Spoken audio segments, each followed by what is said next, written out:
Bonjour à toutes et à tous.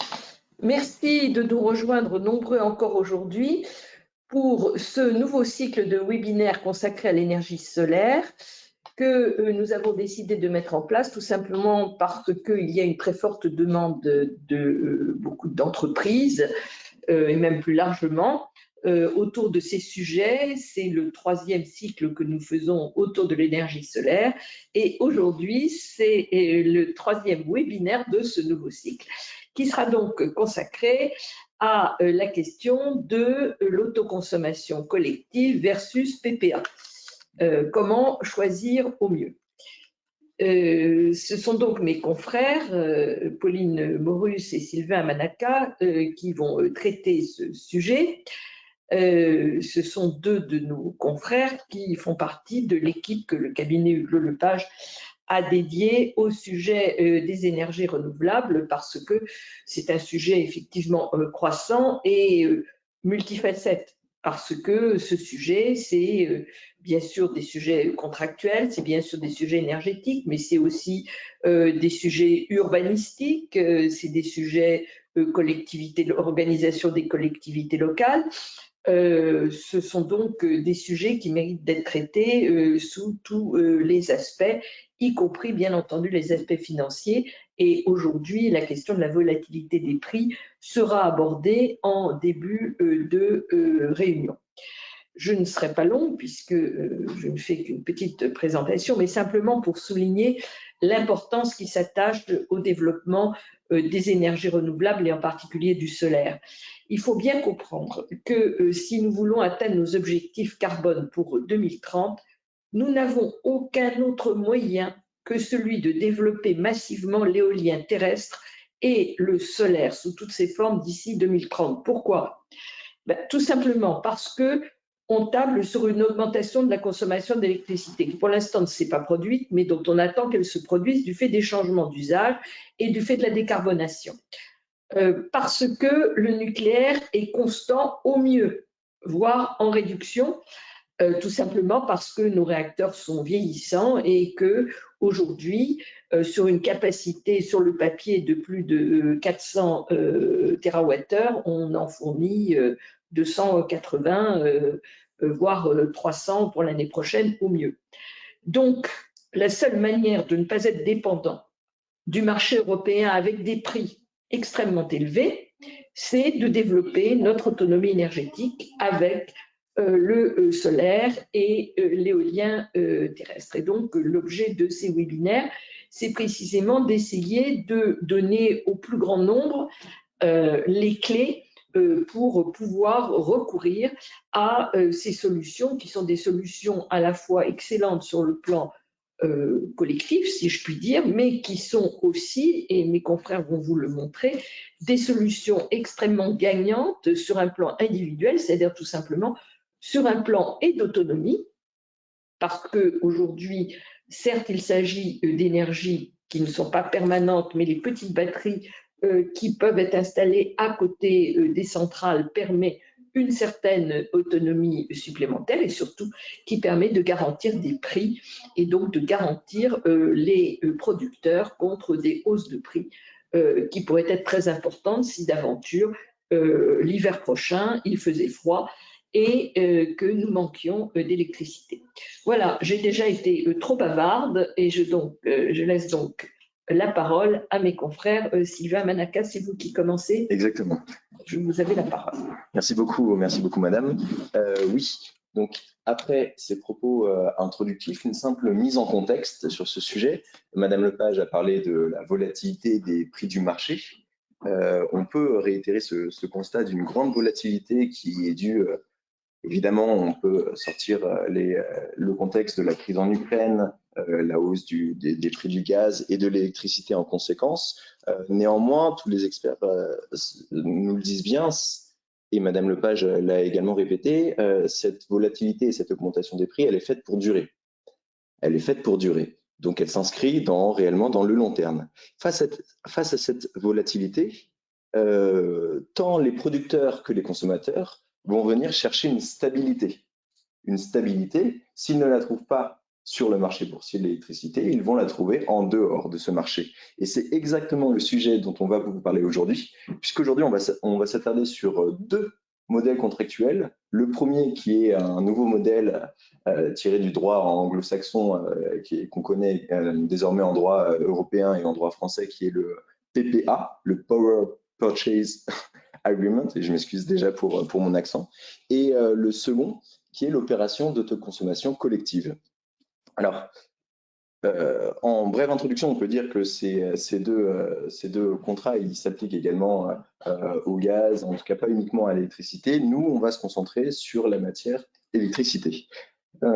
Également, ce que l'on peut dire en introduction, c'est que ces contrats, en dehors d'apporter aux producteurs et aux consommateurs une stabilité financière sur la durée, ils servent également à remplir les objectifs fixés par l'Union européenne et donc par la France en matière d'énergie renouvelable. Exactement comme l'a dit Madame Lepage, c'est par l'implantation de ces contrats que l'on va pouvoir atteindre nos objectifs en matière d'énergie renouvelable. Et je terminerai sur un dernier point relatif au soutien public, puisque l'on sait l'obligation d'achat et le complément de rémunération, donc ce sont les deux mécanismes de soutien public.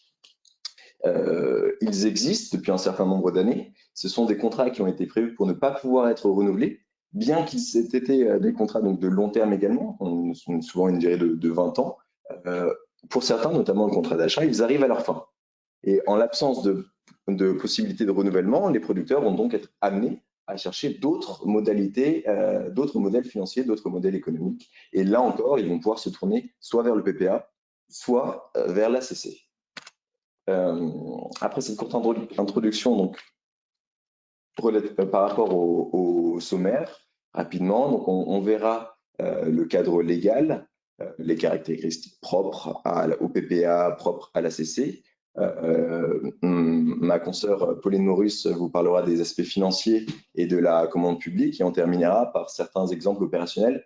Il s'agit là encore de faire une simple ouverture et on sera à même de répondre à vos questions opérationnelles si nécessaire.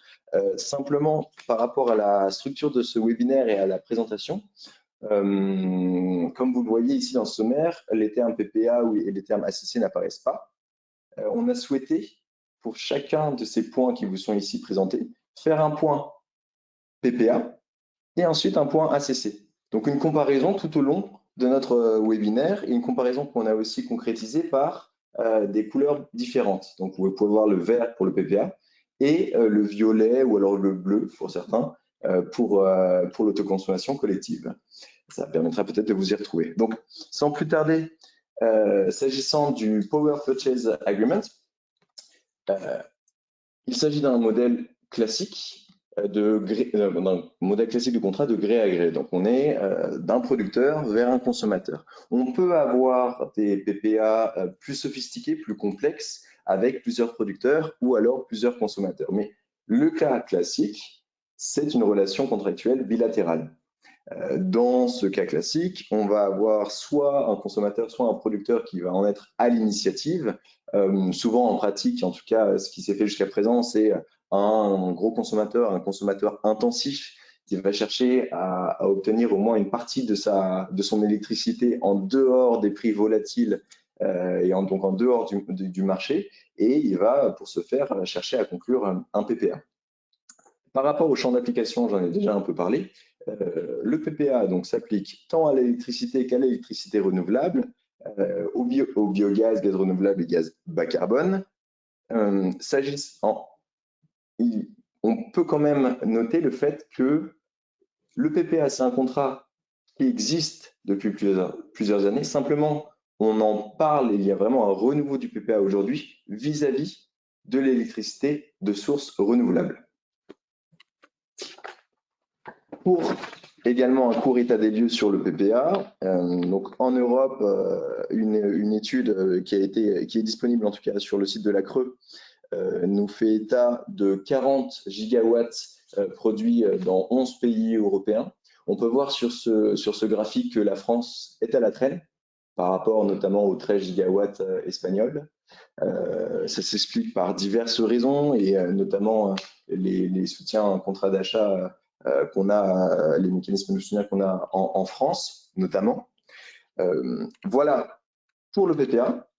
Pour l'autoconsommation collective, il s'agit, et il faut le dire ici, d'un modèle qui est essentiellement collectif et local.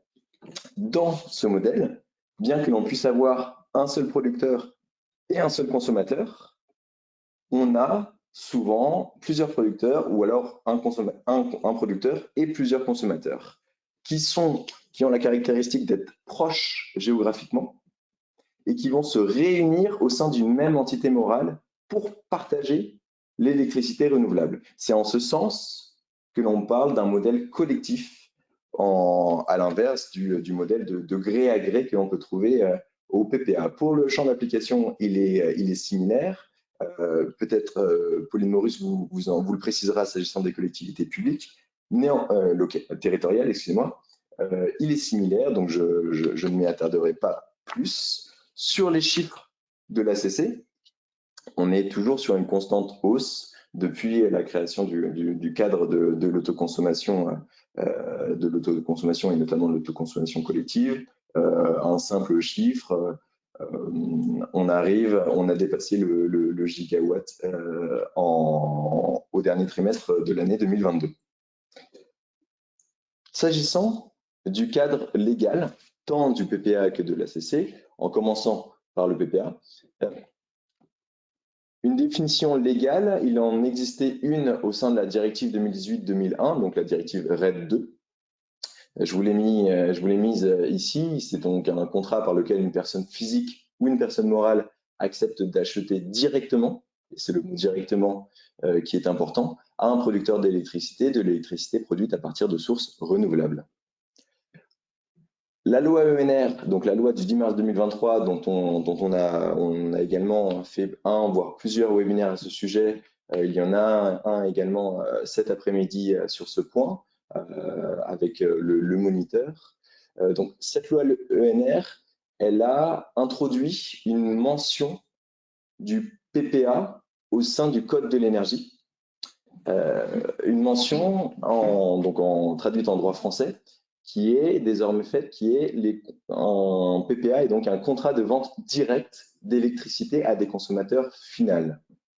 Plus précisément, cette mention, elle était faite dans le cadre de l'article L333-1 du Code de l'énergie et elle impose aux producteurs d'électricité concluant donc un PPA à obtenir une autorisation délivrée par l'autorité administrative, la même autorisation que celle pour les fournisseurs d'électricité. Peut-être juste un petit bout complémentaire sur le cadre légal du PPA. Jusqu'à la loi ENR, en droit français, on était vraiment sur un vide juridique sur les PPA, donc on était dans un champ purement contractuel, une véritable liberté pour les parties pour faire du PPA, c'était pas interdit, donc les producteurs, les consommateurs s'étaient saisis de cet outil, mais de façon tout à fait libre, avec des possibilités de dérive, des possibilités de déséquilibre du réseau, d'où l'intérêt de prévoir, via la loi ENR, un véritable cadre juridique pour le PPA, qui passe principalement par cet agrément, comme mon confrère a mentionné, mais qui passe par tout un tas de règles, de droits et d'obligations attachés à ce nouveau modèle contractuel dans la loi. C'est pas un nouveau modèle contractuel en soi, mais on est vraiment sur un cadre juridique complet. On le verra tout au long de ce webinaire. On va vous signaler tous les points que la loi a prévus pour le PPA, mais on a vraiment un nouveau cadre juridique. C'est pas seulement cet agrément. Et cet agrément, peut-être que vous aurez des questions sur ce sujet. Peut-être qu'on y revient après sur l'agrément. On y revient rapidement après, et puis si vous avez des questions, vous pouvez évidemment nous les poser. Donc c'est un agrément quand même qui est cet agrément, c'est pas quelque chose qu'on découvre totalement. C'est vraiment l'agrément que tous les fournisseurs d'électricité historiques ou les nouveaux fournisseurs d'électricité, les fournisseurs d'électricité dits alternatifs, dont ils doivent être titulaires. Donc on est vraiment sur une démarche qui est quand même qui est connue et maîtrisée, en tout cas pour nous, juristes en droit de l'énergie. Exactement. Pour le cadre légal et la définition légale donc, de l'autoconsommation collective, à l'inverse, on est sur un cadre juridique qui a été créé de longue date. La première ordonnance, donc les premières dispositions du Code de l'énergie, elles remontent à l'année 2016. avec la création d'un cadre pour l'autoconsommation. Aujourd'hui, on a une distinction entre l'autoconsommation individuelle et l'autoconsommation collective. Tout d'abord, sur sur cette autoconsommation individuelle, ce qu'on peut dire, c'est que, je vais vous lire la définition que l'on voit devant nous, c'est l'opération d'autoconsommation individuelle, c'est le fait pour un producteur, qu'on va appeler l'autoproducteur, de consommer lui-même et sur un même site, deux conditions importantes, tout ou partie de l'électricité qu'il produit par son installation. Donc, en autoconsommation individuelle, on est censé, en principe, n'avoir qu'une seule et même personne. C'est ça la distinction avec l'autoconsommation collective dans lequel on peut avoir un producteur et on doit avoir un producteur et un consommateur à minima. Cette autoconsommation individuelle, on peut également préciser le fait que l'installation précise qui part de l'autoproducteur, elle peut être détenue ou alors elle peut être gérée par un tiers, que l'on va appeler tiers investisseur. Mais selon les critères de la loi, ce tiers investisseur doit rester soumis aux instructions de l'autoproducteur. Voilà le cadre qui existe pour l'autoconsommation individuelle. On pourra y revenir de manière partielle tout au long de notre discussion, puisqu'elle est assez importante. Elle peut être également une alternative à un modèle ACC ou un modèle PPA dans certains cas, voire elle peut être obligatoire. Pour l'autoconsommation collective, qui est à l'article suivant, mais je l'ai déjà un peu en réalité défini, l'autoconsommation collective, elle est collective lorsque la fourniture d'électricité, elle est effectuée entre un ou plusieurs producteurs et un ou plusieurs consommateurs finaux. Et à noter, dans cette ACC, autoconsommation collective, ces producteurs et ces consommateurs doivent être liés au sein d'une même entité morale qu'on appelle PMO, personne morale organisatrice. Voilà pour la définition assez brève de l'ACC. Si l'on en vient à la typologie des Power Purchase Agreements, et ce qu'il faut savoir, c'est que donc, comme je l'ai dit en introduction, ces PPA, ils nous viennent à l'origine du droit anglo-saxon, ou plutôt de la pratique, en fait, même de la pratique anglo-saxonne. Donc, on va avoir plusieurs typologies, plusieurs propositions, plusieurs modèles de PPA, sachant que les noms peuvent varier d'un endroit à un autre, d'une traduction à une autre. Nous, on va vous présenter les traductions, les modèles et leurs traductions qu'on préfère. En premier lieu, on parle souvent, vous allez entendre parler de PPA sur site, ou alors en anglais on-site PPA. Je vous ai présenté un schéma pour un peu préciser cela. Donc, le PPA sur site, en majorité, il est sur une électricité qui est livrée donc de façon physique et directe sur un réseau privé. Et donc réseau privé qui suppose une proximité géographique. Ce qu'il faut tout de suite dire sur cette modalité, c'est que en réalité, il y a une interdiction, il y a un monopole de distribution d'électricité à l'État et donc au GRD, et que dans le cas où on aurait une production par un producteur, donc une personne tierce, à un consommateur sur un réseau privé, on enfreindrait ce monopole. Et donc, finalement, le on-site PPA qu'on trouve peut-être en droit anglo-saxon, qu'on trouve peut-être dans d'autres pays qu'on a tenté de traduire et de transposer en France, il s'agit de le convertir en cas d'autoconsommation individuelle avec tiers investisseur le cas échéant. Voilà ce qu'on peut dire sur ce PPA sur site. Sauf très rares exceptions, oui. Voilà, où on peut avoir un réseau privé, mais c'est des cas très particuliers. Je vous renvoie au Code de l'énergie pour ceux qui auraient entendu parler de ces exceptions ou qui pressentiraient pouvoir en bénéficier. Oui, exactement. Donc, cette présentation, elle se veut donc synthétique sur les cas classiques, et on pourra revenir, si vous le désirez, sur les cas un peu plus spécifiques, particuliers. Sur le deuxième PPA qu'on appelle soit PPA financier, soit virtual PPA, moi j'aime bien la terminaison, la dénomination de virtual PPA ou PPA virtuel, parce que c'est en réalité facilement compréhensible. Donc, dans ce cadre-là, on se place sur le réseau public de distribution de manière classique. De manière classique également, le producteur va finalement acheter ou alors tirer son électricité des marchés, le consommateur de son fournisseur. Néanmoins, producteurs et consommateurs vont conclure un virtual PPA avec un prix fixé. Alors, il peut être indexé, on pourra le voir tout à l'heure, selon les modalités usuelles que l'on peut trouver dans un PPA. Néanmoins, ça va être un prix fixe, indépendant des prix que l'on peut trouver sur les marchés, à charge pour le producteur, à charge pour le producteur, pour le consommateur, dépendant des modalités contractuelles, de verser la différence, contract for difference. Voici pour le PPA financier, virtuel. Et enfin, on trouve le PPA hors site, PPA direct, qui est le PPA avec lequel on travaille le plus. C'est donc, là encore, on se trouve, vous voyez le petit encadré bleu, donc on se trouve sur le réseau public de distribution. Dans ce PPA hors site, PPA de vente directe, on a un contrat qui est conclu entre le producteur et le consommateur directement. Il y a également une alternative avec un intermédiaire qui est soit un agrégateur, soit le fournisseur. Néanmoins, la présentation pour la plus synthétique, c'est donc ce PPA direct dans lequel le producteur s'engage à verser, à livrer une électricité, le consommateur a acheté cette électricité. On peut avoir deux modalités, peut-être qu'on y reviendra sur une modalité soit pay as produced, donc le consommateur paye la quantité reçue, ou alors on peut avoir une autre modalité selon laquelle le producteur s'engage à verser un volume et à payer des pénalités s'il n'arrive pas à verser le volume défini, notamment eu égard à parfois l'intermittence des énergies renouvelables.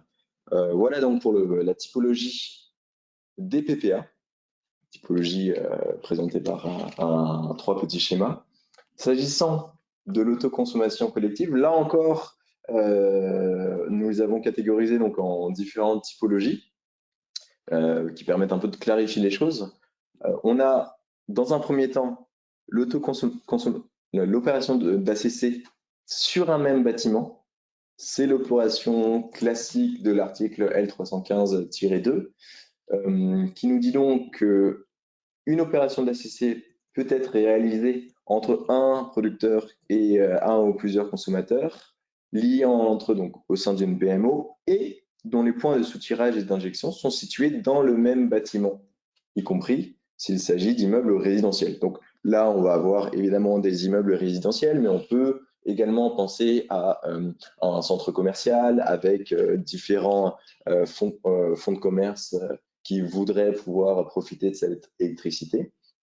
Voici donc cette première modalité. On trouve une ACC dite étendue, inférieure à 2 km. Et là encore, les dispositions, donc lorsqu'on est les dispositions nous disent que l'opération peut être qualifiée d'étendue lorsque la fourniture d'électricité elle est effectuée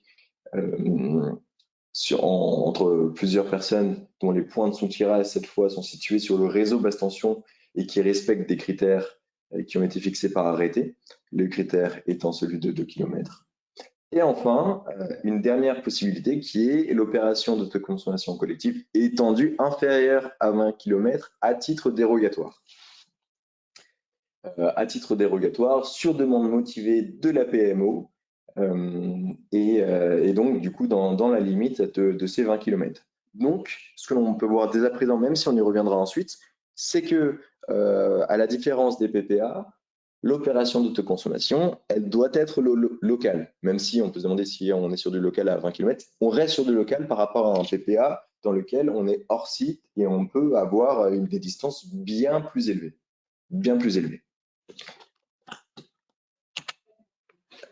On revient donc rapidement sur cette possibilité, enfin cette nécessité d'une autorisation au titre du Code de l'énergie pour le PPA. Donc, je vous ai mis les références qui sont du Code de l'énergie, qui sont le L333-1. Donc, exactement comme l'a dit Pauline, c'est une autorisation structurante dans le cadre du PPA, une nouvelle qui est issue de la loi ENR. Cette autorisation, il existe une possibilité donc de la déléguer, de déléguer cet agrément à un fournisseur, notamment si le producteur ne veut pas prendre en charge le surcoût, le surcoût administratif et éventuellement financier nécessaire à cette autorisation, sachant évidemment que la délégation entraîne également un surcoût économique. Oui, exactement. C'est vraiment une souplesse qui a été introduite de déléguer l'obtention de cette autorisation pour ne pas bloquer les producteurs d'électricité dans un premier temps qui fonctionnent sans cet agrément. Jusqu'à maintenant, ça fonctionnait de façon tout à fait libre. Donc, c'est une nouveauté, c'est une formalité qui est tout à fait accessible, mais qui prend un petit peu de temps, qui nécessite voilà, de l'appréhension de la part de ces acteurs. Et donc, la possibilité de déléguer, elle va pouvoir être mise en œuvre de manière temporaire ou de manière à moyen terme ou à long terme. Ils pourront éventuellement substituer cette délégation à terme par leur propre autorisation, mais ça va leur permettre de fonctionner assez rapidement, moyennant un coût. Donc, pour l'instant, nous, on n'a pas encore beaucoup de retours sur le surcoût lié à la délégation de cet agrément, mais évidemment que ça va avoir un coût. Les fournisseurs d'électricité ne prendront pas cette délégation à titre gracieuse. Mais en tout cas, c'est une souplesse pour ne pas freiner. C'est un équilibre entre encadrer les PPA pour pas qu'il y ait trop de dérives et pour assurer l'équilibrage du réseau en toutes circonstances, et en même temps permettre aux projets de PPA de continuer à sortir de terre, puisqu'on en voit beaucoup, et l'idée, c'est pas du tout de freiner ce mouvement-là. Exactement, exactement. Et à ce titre, en matière d'autoconsommation collective, alors a priori, selon les termes de l'article 333-1, en matière d'ACC, on n'a pas besoin de cet agrément. A priori, et je souligne, je mets entre guillemets, on est en attente d'un décret d'application sur ce point, à apparaître très prochainement. Très prochainement. Donc, on est encore dans le flou. En doctrine, d'autres on peut avoir une interprétation différente. Nous, cette interprétation, elle relève de la lecture de l'article L333-1. On est en attente et on verra en fait, on est dans une situation dans laquelle il va nous falloir un décret d'application pour pouvoir nous prononcer de manière claire sur ce point. Oui, on est dans une vraie incertitude, parce que si on regarde les débats parlementaires, si on regarde la lettre du texte, on comprend notre lecture, c'est que l'ACC et l'autoconsommation de manière générale n'est pas concernée par cette autorisation au titre du Code de l'énergie. Il y a plusieurs voies contraires qui ont émergé en doctrine. Donc, on a une petite réserve. Tout le monde est en attente de ce décret d'application qui pourra clarifier définitivement le sujet. C'est vrai que, autant pour les PPA, qui est vraiment une relation entre professionnels de l'énergie, ajouter cette autorisation, que c'est quelque chose qui me paraît assez accessible. En ACC, sur des projets qui se montent depuis plusieurs années, dans des cadres vraiment très locaux, donc pas forcément avec avec des professionnels, mais pas forcément des professionnels de l'énergie, on va vraiment rajouter une contrainte qui pourrait freiner le développement des opérations d'autoconsommation collective. Donc, au-delà de notre lecture, notre souhait, c'est effectivement que cet agrément ne soit pas étendu aux opérations d'ACC. À suivre, on publiera probablement une petite actu lorsqu'on aura la réponse à cette question. Exactement.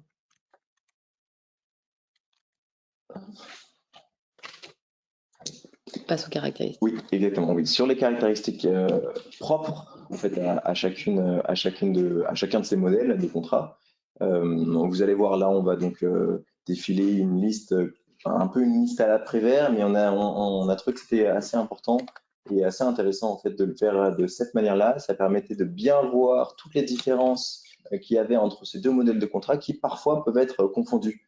En pratique, on vient nous voir en nous présentant le fait que l'on souhaite faire un PPA, et puis finalement, lorsque l'on regarde les critères ou même de situation ou de la présentation, on se rend compte qu'on se trouve plutôt dans le cadre d'une ACC par exemple. Donc voilà, on va vous présenter ça, et en premier lieu, donc en indiquant le fait que ces contrats, ils sont a priori faits pour être des contrats de long terme. On est sur une opération de long terme. Alors évidemment, on est sur une opération de long terme pour permettre aux producteurs de pouvoir amortir le coût d'achat de la centrale, donc le coût des dépenses d'investissement initial.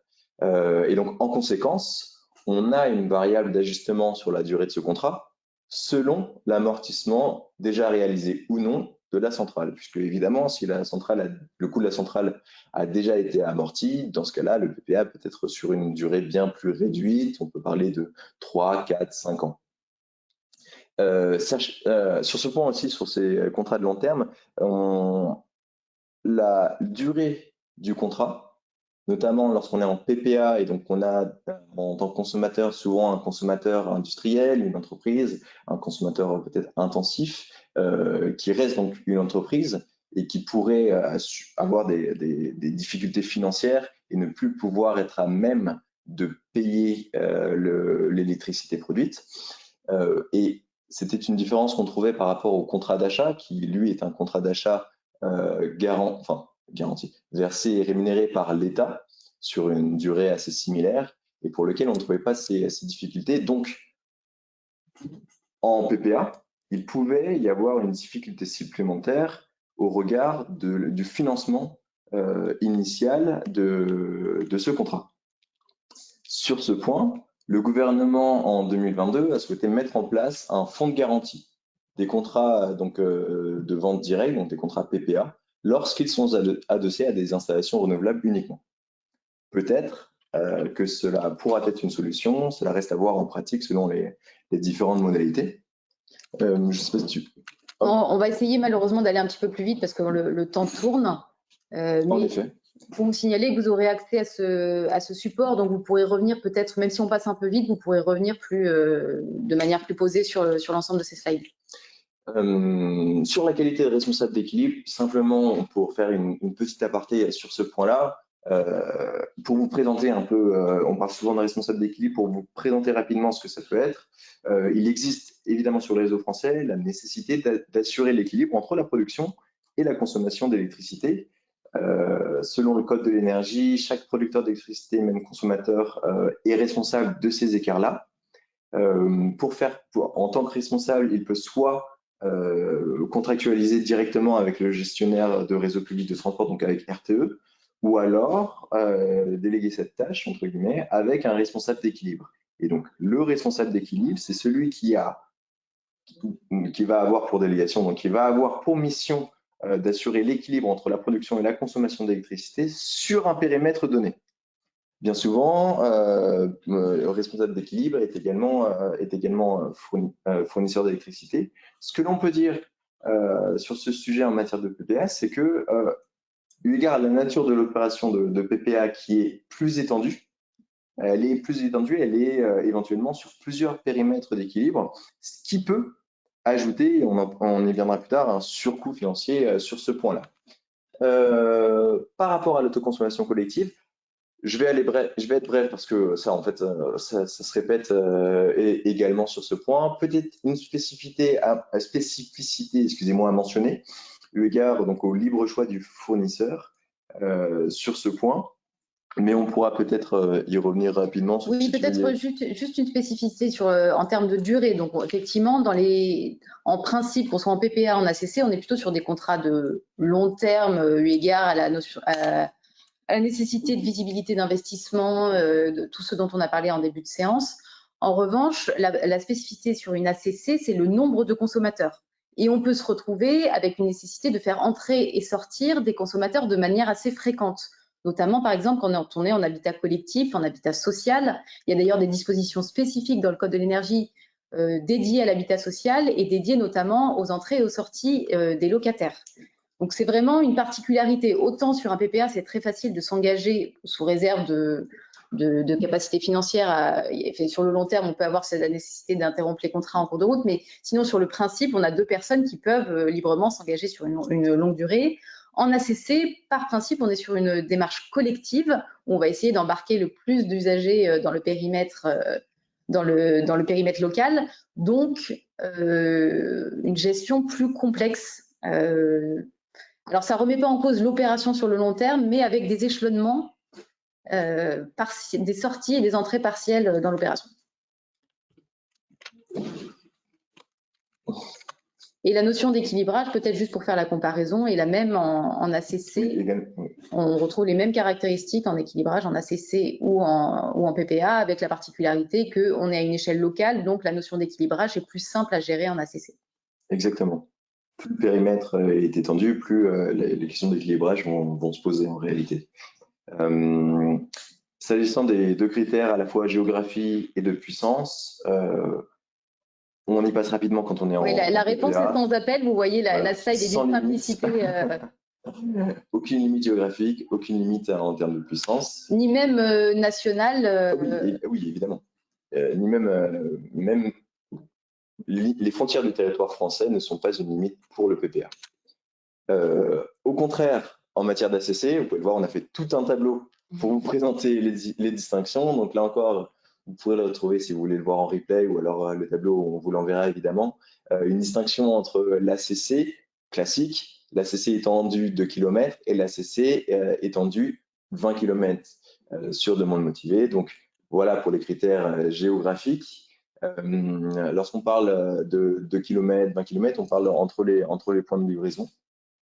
S'agissant de la puissance, il faut savoir qu'en autoconsommation collective, on a une limite de puissance qui est de 3 MW.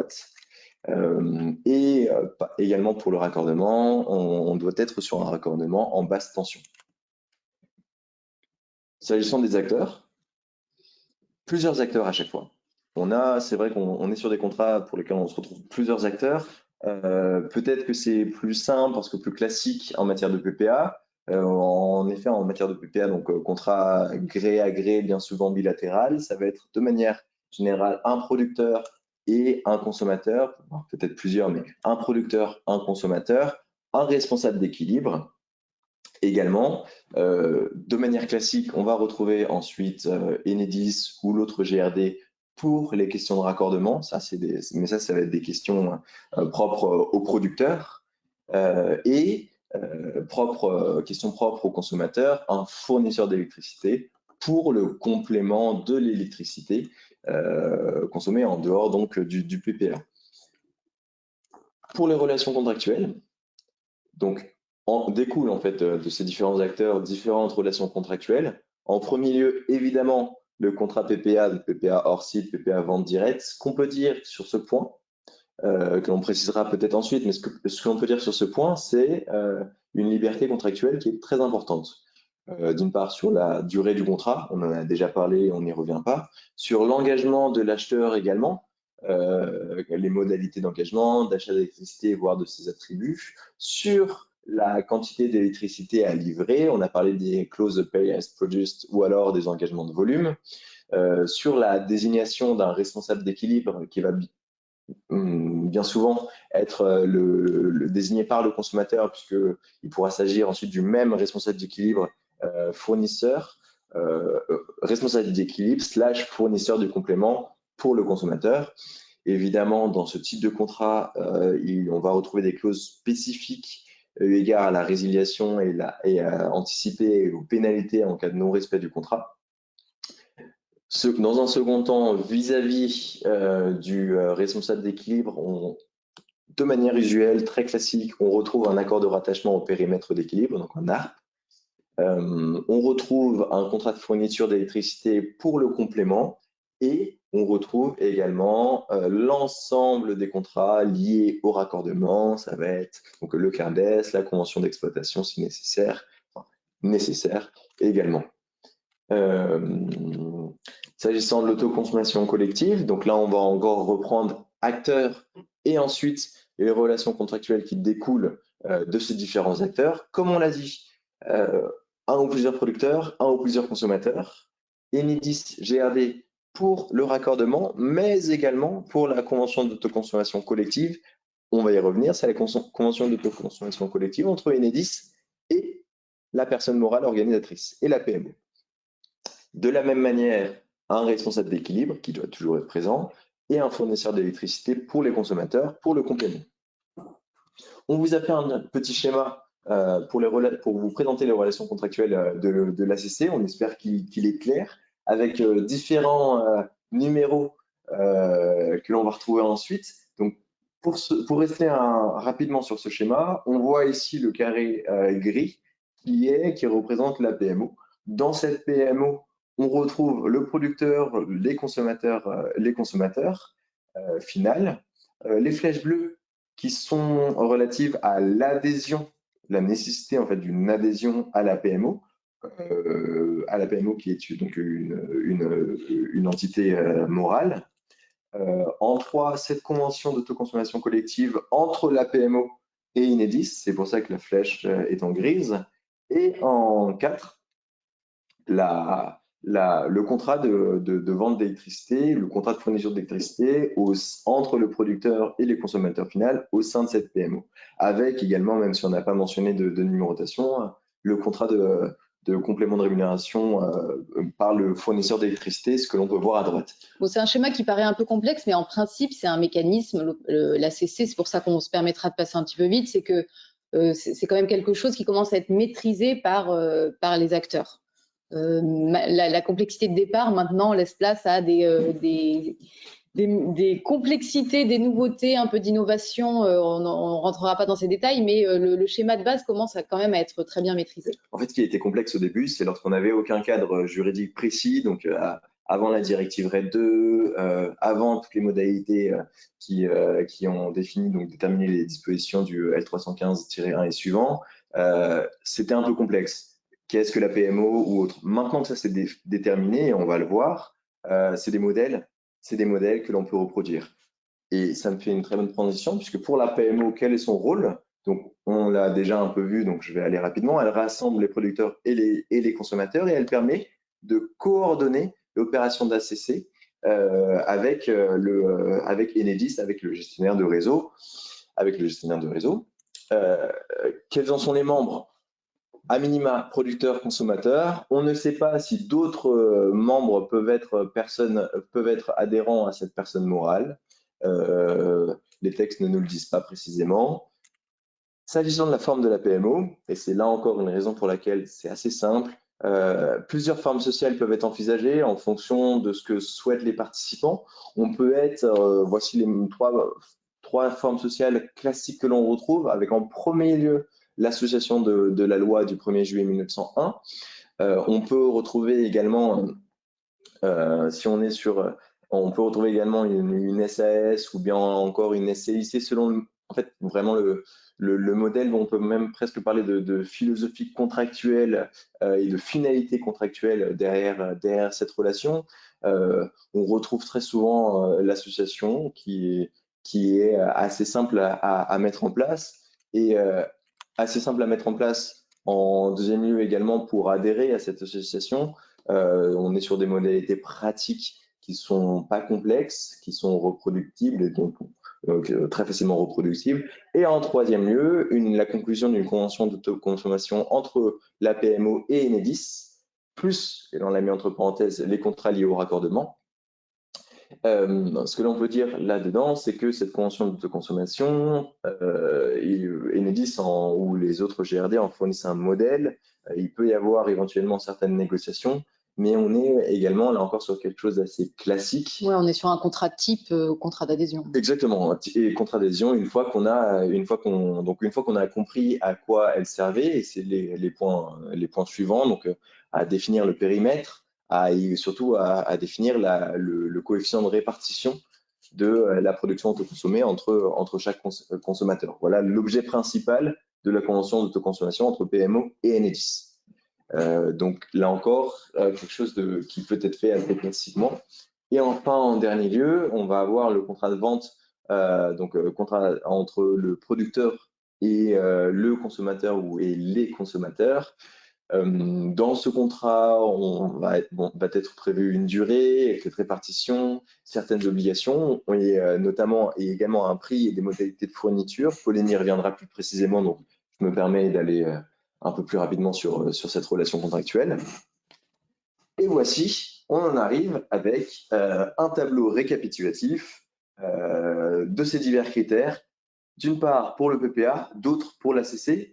Donc, tableaux synthétiques qui peuvent vous permettre, à premier abord, lorsque vous souhaitez appréhender une situation, vous souhaitez déterminer PPA voire ACC, ce tableau il va vous permettre de vous fixer en fait, est-ce que vous êtes en dehors du périmètre de proximité géographique? Dans ce cas, ACC impossible, sauf à revoir complètement l'opération. Est-ce qu'on est sur une puissance maximale supérieure à 3 MW, etc. C'est la raison pour laquelle on vous a fourni ce tableau.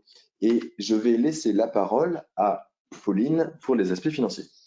Alors, je vais malheureusement être un peu brève, hein, parce qu'on a le temps passe et on aimerait bien pouvoir vous laisser un temps d'échange.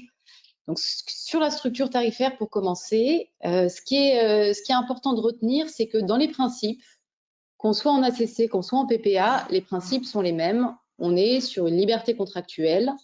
On est sur un contrat de vente d'énergie direct entre un producteur et un consommateur. Donc, l'aspect financier va être particulièrement important. Et l'objectif de ces clauses de prix, de ces clauses financières en général, c'est vraiment d'atteindre cet objectif de visibilité tarifaire sur la durée, tant pour l'investisseur que pour le consommateur. J'y reviens pas, on a compris l'objectif. Le deuxième grand principe à retenir, c'est qu'on a liberté contractuelle totale dans un cas comme dans l'autre. Donc, les parties vont pouvoir négocier et contractualiser le résultat de leur négociation. Le résultat de leur négociation, en réalité, c'est comment on se partage les risques liés à la variation du prix de l'électricité entre le producteur et le consommateur, qui est le mieux à même d'assumer ce risque en fonction des projections à l'instant T au moment où on contractualise. Donc, il faut être bien conseillé dans la rédaction de ces clauses. Il faut bien prendre conscience des clauses qu'on signe, parce qu'il y a le prix à un instant T, et puis là, on va le voir juste après, il y a le prix dans la durée. Et là, il faut vraiment faire attention, notamment quand on est consommateur. Quand on est producteur, on est plus au fait de l'ensemble de ces clauses, mais quand on est consommateur, il faut vraiment bien lire la totalité de ces clauses et ne pas hésiter à demander des explications et à aller les négocier. Ce sur quoi je veux attirer votre attention, c'est sur la typologie des clauses de prix. On peut avoir une clause de prix fixe, et là, on est sur une stabilité franche et totale sur la durée du contrat. C'est-à-dire qu'on signe le prix à un instant T, il ne bougera pas sur la durée du contrat. C'est souvent le cas en opération d'autoconsommation collective. C'est moins le cas en PPA. En PPA, ça arrive très souvent qu'on ait un prix dit variable, c'est-à-dire un prix qui va annuellement, voire pluriannuellement, être soumis à une clause d'indexation. Une clause d'indexation, c'est-à-dire qu'on va aller chercher des indices, notamment des prix de marché, en fonction duquel on va revoir le prix. Alors, c'est une clause, en principe, une clause d'indexation, ça joue à la hausse ou à la baisse. Donc, dès qu'on a une clause de prix variable, on n'a aucune... à part des projections financières, on ne sait pas si ce sera au bénéfice du producteur ou au bénéfice du consommateur. D'où l'intérêt d'associer à ces clauses de prix variables un plancher ou un plafond pour sécuriser respectivement le producteur et le consommateur. Donc vous voyez, on a tout un champ des possibles avec ces clauses de prix et donc on va pouvoir faire preuve d'un peu de technique contractuelle de façon à trouver le meilleur partage des risques entre les parties. Autre élément sur la structure tarifaire de ces contrats, de façon à les distinguer un petit peu, on considère généralement, c'est vraiment les résultats des calculs des bureaux d'études, que l'opération d'autoconsommation, le prix qui résulte d'une opération d'autoconsommation collective est plus intéressant pour les consommateurs qu'un PPA.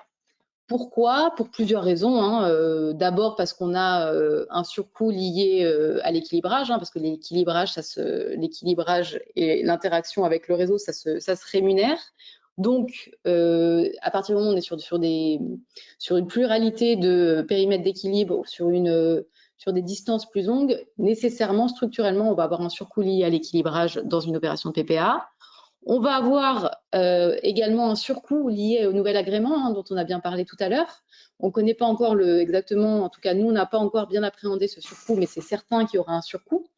A priori, il n'existera pas en ACC, sauf si le décret catastrophe vient nous dire qu'il faut également un agrément en ACC. Donc, une pluralité de facteurs qui vont accroître le coût d'une opération de PPA, du prix de l'électricité résultant d'une opération de PPA par rapport à une ACC. Et vous voyez cet encart jaune à côté duquel on ne peut pas passer pour avoir une vue d'ensemble. Et c'est pour ça que finalement, dès qu'on le peut, mais malheureusement, il y a des critères d'éligibilité, donc on ne peut pas toujours faire ce que l'on veut, il est plus intéressant financièrement, le coût de l'électricité sera moins cher en ACI par rapport à une ACC et une ACC par rapport à un PPA. Donc, on essaiera toujours de privilégier d'abord mettre en place une ACI. Bon, c'est pas possible ou ça répond pas à mes besoins. Je vais voir si l'ACC est disponible ou est éligible. Et si vraiment on ne peut pas, le PPA. Dernier sujet sur la structure tarifaire, le sujet des pénalités, on en a parlé un petit peu tout à l'heure. Il est possible dans certains contrats, ACC ou PPA, mais alors c'est plus, non, les deux sont possibles, on l'a vu dans les deux, du côté producteur, de s'engager sur les performances de la centrale de production d'énergie, c'est-à-dire s'engager sur la quantité d'énergie qui sera produite et mise à disposition des consommateurs. On a généralement un mélange entre une opération d'ACC et ce qu'on appelle un contrat de performance énergétique. Initialement, un contrat de performance énergétique, c'est un contrat qui est né dans le champ de la rénovation énergétique, mais on est venu en prendre les techniques contractuelles, les techniques de garantie de performance pour les intégrer dans les opérations soit de PPA, soit d'ACC pour garantir la quantité d'énergie produites par les installations de production. Ça fait des opérations très intéressantes, contractuellement complexes, mais néanmoins très intéressantes pour les consommateurs. Et dès qu'on a une garantie, nécessairement, on a une pénalité qui est associée si la garantie n'est pas au rendez-vous. Ce que je vous disais, c'est qu'on est sur des principes strictement identiques, avec des mises en œuvre un peu différentes. D'ailleurs, je peux signaler peut-être une spécificité en ACC par rapport au PPA. En ACC, il y a beaucoup d'opérations dans lesquelles on va essayer au maximum de tirer les prix vers le bas, parce qu'encore une fois, on est sur une opération à l'échelle locale. Souvent, on va être dans des opérations résidentielles dont l'idée, c'est vraiment de faire bénéficier les consommateurs du prix le plus bas possible, notamment si on est en habitat collectif, en habitat social. Donc, on va avoir une approche du prix très différente quand même si on est en ACC par rapport en PPA, où là, on va être sur une fourniture d'énergie plus commerciale, plus classique. Je vais passer assez vite parce qu'à mon avis, on n'a plus beaucoup de temps pour les questions. Simplement pour vous signaler que donc, les slides sont très détaillés, donc vous pourrez les lire vraiment indépendamment de mon intervention. Ce qu'il faut savoir, c'est qu'il y a différentes taxes et contributions qui s'appliquent tant en ACC qu'en PPA. Il y a très peu de nuances. Je vais vous signaler tout de suite la nuance qui existe entre les deux. Que ces taxes et contributions, elles s'appliquent soit aux producteurs, soit aux consommateurs, soit aux deux.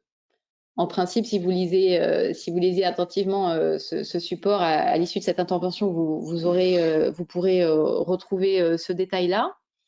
Ce qu'il faut également signaler, c'est qu'il n'y a eu aucune évolution sur ces points-là dans la loi de mars 2023 sur l'accélération de la production d'énergie renouvelable. Pourtant, c'est un sujet qui a été lourdement débattu au cours des débats parlementaires. Il y a eu beaucoup de demandes, il y a eu beaucoup d'amendements pour essayer de faire évoluer ces taxes et contributions, notamment en matière d'ACC. Le débat ne s'est pas apporté en PPA, on en était encore à essayer d'imaginer le cadre juridique, mais en tout cas en matière d'ACC, ça fait longtemps que les acteurs pour l'ACC essaient notamment d'obtenir des taxes et contributions revues à la baisse, alignées ACC et autoconsommation individuelle, notamment en revoyant à la baisse le TURP et l'assise fiscale. À un moment, ça est passé, je crois, devant le Sénat, je pense que ça avait dû passer pour l'assise fiscale. Finalement, ça a été enlevé par la suite. Donc, le résultat, c'est qu'il n'y a absolument aucune évolution, qu'on reste sur les taxes et contributions qu'on connaissait jusqu'à maintenant en matière d'ACC, avec le TURP et l'assise et l'assise que l'on connaît et qui vient évidemment alourdir le coût de l'électricité, renchérir le coût de l'électricité dans ces opérations d'ACC. Je vous signale la seule nuance qui existe en matière de taxes et contributions, c'est le fameux tarif optionnel en matière de TURP, vous voyez à la fin de cette slide, qui existe dans les opérations d'autoconsommation collective. Les retours d'expérience qu'on a, les retours des bureaux d'études sur ce sujet-là, c'est que c'est très peu avantageux comme tarif optionnel. Donc c'est une option qui existe. J'imagine qu'il doit y avoir certains cas particuliers où ça peut être un avantage financier, mais ça n'a absolument rien de renversant dans la structure tarifaire dans une opération d'ACC. J'avance malheureusement assez vite. Vous verrez, donc là, la première slide était consacrée au TURP. Ensuite, à l'assise fiscale qui vient remplacer un certain nombre de taxes locales.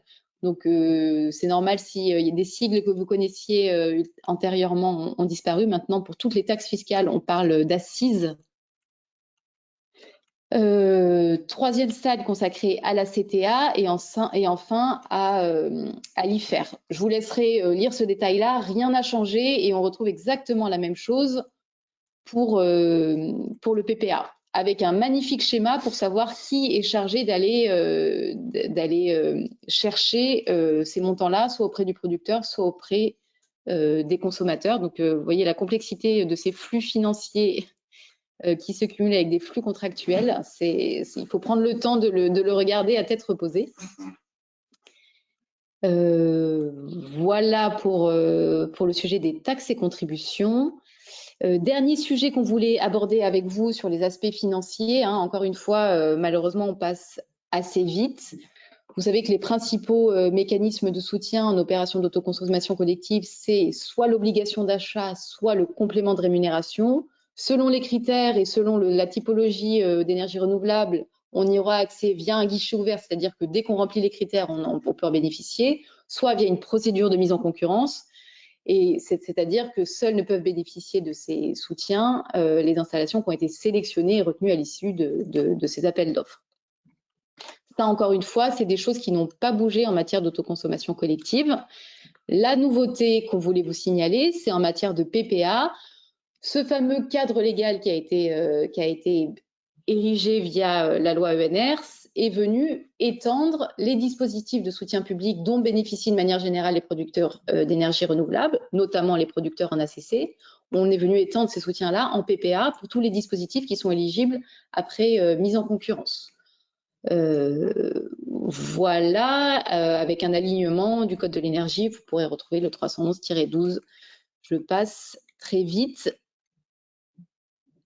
Dernier sujet qu'on voulait aborder avec vous, mais je vais m'arrêter là et vous faire un petit teasing pour notre dernier volet de ce cycle consacré au solaire. Ce sera la semaine prochaine. On fera un webinaire consacré aux collectivités territoriales et au solaire. Donc, on aura l'occasion de vraiment développer ce sujet de la commande publique qui est central. Il y a quelques actualités sur lesquelles il est intéressant de revenir et beaucoup de précautions. Donc, je vous invite à nous retrouver la semaine prochaine sur ce sujet. Et sinon, vous pourrez retrouver quelques éléments dans ce support qu'on vous fera passer. Peut-être, Margot, plutôt que les exemples qu'on voulait donner, mais on verra selon les questions, peut-être passer aux questions tout de suite. Oui, alors une question. Pour le PPA virtuel, c'est le producteur qui finance l'écart entre le prix PPA et le marché spot. Est-ce que tu peux nous redire la question? On a eu une petite coupure. Pour le PPA virtuel, c'est le producteur qui finance l'écart entre le prix PPA et le marché spot. Alors, je reviens.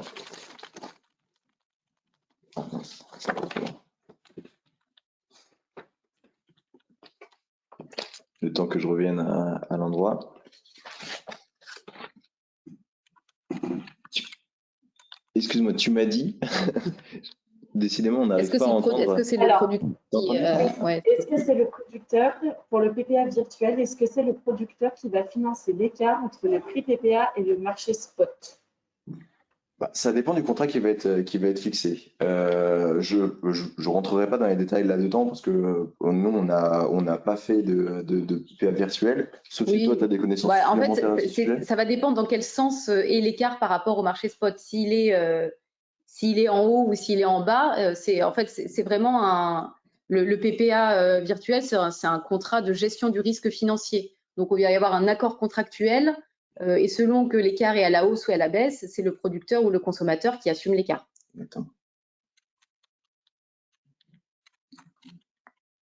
Alors, autre question. Il est question d'une note de l'ADAGE concernant des précisions sur l'article 86 de la loi ENR. En savons-nous davantage pour les collectivités? Alors oui, il y a beaucoup de choses à dire sur les collectivités. On en parlera, on a vraiment un webinaire dédié à ce sujet-là la semaine prochaine. Je peux vous en dire un mot vu que c'est l'occasion de ces questions-là. En matière de PPA et d'autoconsommation, la grande nouveauté, mais comme je vous le disais, il y a des précautions à prendre, c'est pas véritablement une nouveauté. Mais voilà, ce qu'a voulu faire le législateur, c'est acter dans le Code de la commande publique le principe du recours à ces contrats-là pour les collectivités territoriales en matière d'énergie renouvelable. Donc, on leur dit, vous avez la possibilité, votre besoin peut être de recourir à ces contrats-là. On ne questionnera pas la nature de votre besoin si vous voulez faire une ACC, si vous voulez faire une ACI, si vous voulez faire un PPA. En revanche, cette consécration au niveau national, ça ne préjuge en rien du respect des principes fondamentaux de la commande publique qui, comme vous le savez, découlent directement des directives marché de l'Union européenne. Donc, il va falloir trouver une compatibilité avec les caractéristiques de ces contrats et les principes fondamentaux de la commande publique. On va essayer de vous donner les clés de cette compatibilité-là la semaine prochaine. Voilà ce que je peux vous dire à ce jour. Alors, autre question. Pouvez-vous donner quelques précisions sur le SLIVD PPA et notamment sur le rôle d'intermédiaire du fournisseur dans ce cadre? Alors oui, alors je l'ai pas mentionné, ou alors je l'ai mentionné en tant qu'alternative pour justement pas troubler un peu et entrer dans trop de difficultés. L'idée, donc si on reprend le PPA direct, le PPA hors site, on est vraiment sur une production, sur un producteur et un consommateur uniquement qui contractualise entre le SLIVD PPA, si on reprend ce schéma-là, le fournisseur, qui va être également bien souvent responsable d'équilibre, va venir se situer pile entre le producteur et le consommateur. Il va servir d'intermédiaire. Le producteur va donc vendre sa production à l'intermédiaire, qui peut être également d'ailleurs un agrégateur. Et ensuite, cet intermédiaire va revendre cette production au consommateur. Entre le producteur et le consommateur, on aura donc un accord cadre et qui sera mis en œuvre plus précisément ou non par cet intermédiaire. On parle de sleeve parce que on a donc du coup cet intermédiaire qui sleeve la production d'électricité du producteur et qui la donne au consommateur. C'est pour ça qu'on appelle ça un sleeve PPA. Tout en ajoutant le complément d'électricité lorsqu'elle est nécessaire et que la production du producteur de partie prenante à l'opération n'est pas suffisante. Est-ce qu'il y a d'autres questions? Oui, autre question. Quelle est la différence entre un PPA off-site avec un fournisseur ou agrégateur comme intermédiaire et un virtual PPA? Alors, le PPA hors site avec un agrégateur comme intermédiaire, on retourne dans ce qu'on vient de dire, donc on retourne dans la catégorie du sleeve PPA, donc cet agrégateur, ce fournisseur qui va servir d'intermédiaire. Quelle est la différence avec le virtual PPA? On a quand même une différence assez concrète, puisque si on reprend le PPA virtuel ou le PPA financier, on n'a pas ce rôle aussi important que peut avoir l'intermédiaire, qu'il soit agrégateur ou autre. On va avoir un producteur qui va vendre sa production de manière classique. Alors, il peut évidemment recourir à un agrégateur, mais l'idée, c'est de vendre la production sur les marchés. Oui, ce qu'il faut bien retenir sur le virtual PPA, c'est qu'il n'y a on contractualise, enfin, il n'y a pas de vente d'électricité. C'est vraiment un contrat financier où on va contractualiser le risque de prix. Mais Exactement. en fait, il n'y a pas de vente d'électricité, à la différence des autres PPA où on a vraiment, on vend matériellement de l'électricité. Là, on est sur une garantie d'un prix fixe. C'est le seul lien qu'on peut faire finalement avec le producteur et le consommateur sont en lien avec les marchés ou avec les fournisseurs, mais entre eux, il n'y a qu'un contrat financier pour encadrer le risque d'évolution des prix. Et c'est pour ça que le terme virtuel marche vraiment bien, parce que la finalité recherchée, donc c'est une stabilité sur le long terme avec un prix stable. On peut la retrouver par le virtual PPA, néanmoins, toutes les caractéristiques propres au PPA sont absentes. Autre question. Il me semble qu'il est impossible de contractualiser une opération d'autoconsommation individuelle en liant directement la rémunération du producteur au volume d'énergie autoconsommée. Oui. Quel type de contrat peut-on mettre en place pour se rapprocher d'un on-site PPA avec un volume vendu à un certain prix tout en restant dans le cadre de l'autoconsommation individuelle? Alors là, pour ce sujet, tu pourras préciser si tu le souhaites. J'ai l'impression que la question, elle porte sur une ACI avec également un tiers investisseur, parce qu'il y a, dans la question, il est fait état d'une vente, d'une impossibilité d'une vente. Pour rappel, donc l'ACI, par principe, on a un autoproducteur qui produit son électricité, qui la consomme ensuite, donc il n'y a pas de contrat. Néanmoins, si à cette modalité vient s'agréger un tiers investisseur qui peut détenir la structure, donc la centrale par exemple, dans ce cas-là, on va avoir un contrat, on va avoir de la part du tiers investisseur une mise en location en bail longue durée, une mise en location de la centrale vers l'autoproducteur, et c'est cette mise en location qui va être rémunéré. J'en ai oublié la fin de la question. Oui, je ne sais plus quelle était la fin de la question, mais peut-être juste le rapport avec le on-site PPA, c'est ça? Oui, c'est ça. Oui, alors dans une ACI avec un tiers investisseur, il faut bien avoir conscience que le tiers investisseur n'est pas fournisseur d'énergie ni producteur d'électricité. Il est simplement tiers investisseur. Il peut avoir une mission globale de conception, d'installation, d'exploitation de la centrale, mais en aucun cas, il peut avoir la qualité de producteur vis-à-vis du gestionnaire de réseau, vis-à-zi du marché. En tout cas, il est un simple tiers investisseur. Malgré une mission très globale, il ne peut jamais avoir ce statut-là. Donc, il n'y aura aucun contrat de vente d'électricité. Il y a un contrat de mise à disposition de la centrale qu'il conçoit, qu'il installe, qu'il exploite. Il vous la met à disposition en tant qu'autoconsommateur individuel. Et l'autoconsommateur individuel consomme sa propre électricité. Pour cette mise à disposition, effectivement, il paye un prix. Et c'est d'où la question, a priori, de notre auditeur sur comment lier ce prix-là avec l'interdiction de lier ce prix-là avec un prix de vente de l'électricité. Effectivement, il ne faut pas que ce prix de mise à disposition puisse être requalifié en contrat de vente d'électricité, sinon on disqualifierait l'opération d'autoconsommation individuelle et de tous ses avantages, notamment de ses avantages fiscaux. Donc, il faut faire très attention.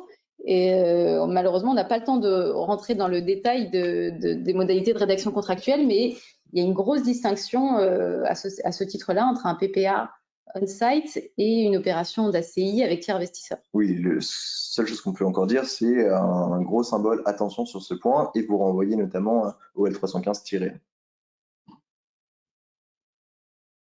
Merci beaucoup. Il n'y a plus de questions. Eh bien, très bien, c'est parfait. On est un petit peu en retard en plus, donc on va s'arrêter là. Merci à tous pour votre attention, et pour ceux qui souhaitent plus de précisions sur le sujet des collectivités territoriales en matière de solaire, on se retrouve dans une semaine. Et vous pouvez également nous contacter par mail à l'adresse contact du cabinet Hugo Lepage. Merci à tous. Merci beaucoup.